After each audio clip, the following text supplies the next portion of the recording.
একদিন এক যুবক গৌতম বুদ্ধের কাছে এসে বলল, ভগবান, আমি সুখী হতে চাই। আমাকে বলুন কিভাবে সত্যিকারের সুখ পাওয়া যায়। বুদ্ধ মৃদু হেসে বললেন, তুমি একটি কাজ করো। একটি পাত্রে লবণ নাও এবং এক গ্লাস পানিতে মিশিয়ে পান করো। যুবক তাই করলো। বুদ্ধ জিজ্ঞেস করলেন, কেমন লাগলো?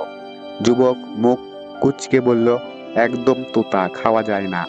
বুদ্ধ এবার বললেন, এবার সেই একই পরিমাণ লবণ একটি বড় হ্রদে ফেলে দাও এবং হ্রদের পানি থেকে কিছু পান করো।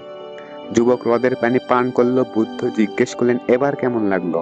যুবক বলল, সুন্দর, একদম স্বাভাবিক, লবণের কোনো তিক্ততা নেই।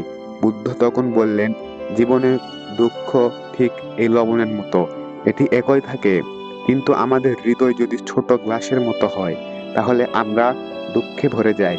আর যদি আমাদের হৃদয় বিশাল হ্রদের মতো হয়, তাহলে দুঃখ আমাদের ছুঁতে পারবে না। সুখী হতে হলে আমাদের হৃদয়কে বড় করতে হবে।